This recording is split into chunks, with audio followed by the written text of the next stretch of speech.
you listen to reason?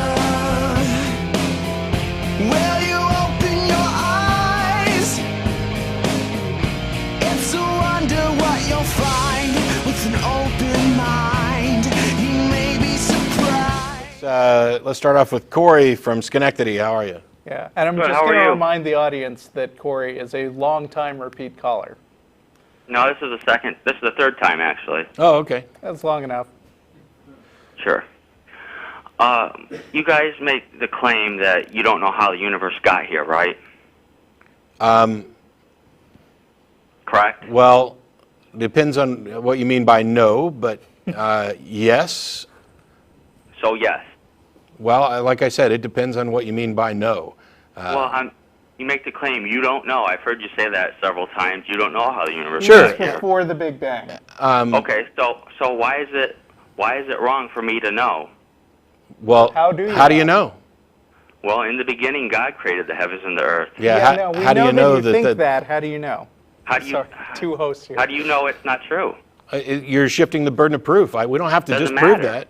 Why does that matter? Why does it matter? Why Okay. don't you have to have the burden of proof?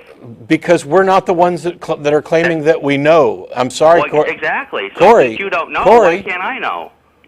Corey, knowledge is not something that you simply assert. Knowledge is demonstrated. And if you make a claim to knowledge, you need to demonstrate that it's true. Otherwise, Why there's is no that? good. That's the way reason works. Okay, That's hey, the Corey, way. Your reason. Corey, are you infallible? What do you mean by that? Are you always right? I think he means get a Are dictionary. you? Okay, Answer we're not. my I'm not question. playing this game. Goodbye. I'm not I going to. told you this was. I'm not going to play the are you, were you, how do you know? Why? I'll tell you why. We establish a burden of proof because we understand that the application, by the way, you said, well, that's your reason. No, there's simply reasoning. There is the critical examination of evidence. Logic is not something where I've got my logic and you've got your logic. We know why, we know what logic works and why. There's a reason why I stick to propositional logic and constructed syllogisms, at least conversationally.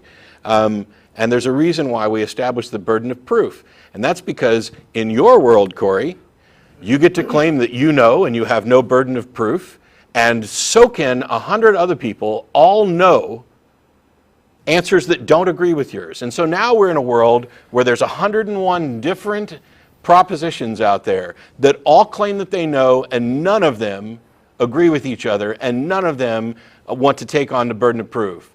And what does the reasonable person do? Nah, screw all you guys.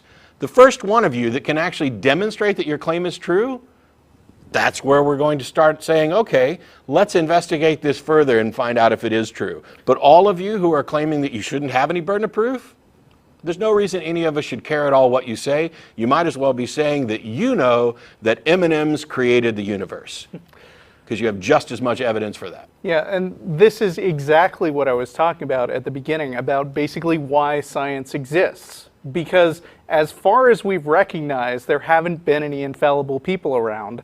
We've generally observed that people can be wrong about a lot of stuff. And the point is to come to some kind of testable demonstration of your claims instead of just saying, I know this, I know it, I know it, I know it. You can't prove I don't know it. Yeah, I love it. How do you know? Well, in the beginning, God. Well, okay, Yeah, that great. wasn't how he knows what he knows. That was the thing he was claiming. Yeah. Yeah, when we talk about, we ask people to tell us what they believe and why. The why is the important part. The Right. what is far less important.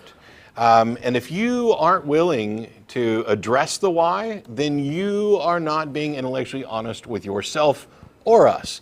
And I don't see why we should waste any actual time on those conversations. Right. I find it really sad. I mean, it would be different if I was asserting a specific claim and you were asserting another claim, and you said that you don't have to provide evidence as long as I'm not going to. I could see where that could be a point made, but when you say that, when I've just pointed out that I'm not claiming to know how this happened, then I'm the one who's in the open-minded position of being willing to be convinced based on evidence, and I'm also the one who's demonstrated that they care about truth. Because if you care about truth, you look for a way to find the truth, to demonstrate that what you know maps to reality. And Corey's not interested in whether or not his knowledge maps to reality. He just believes that it's true, doesn't care about any burden of proof. Well, good for you. I mean, congratulations.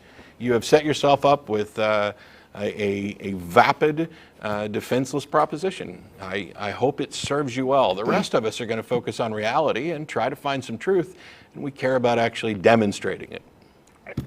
And not jumping off the Empire State Building. Yeah.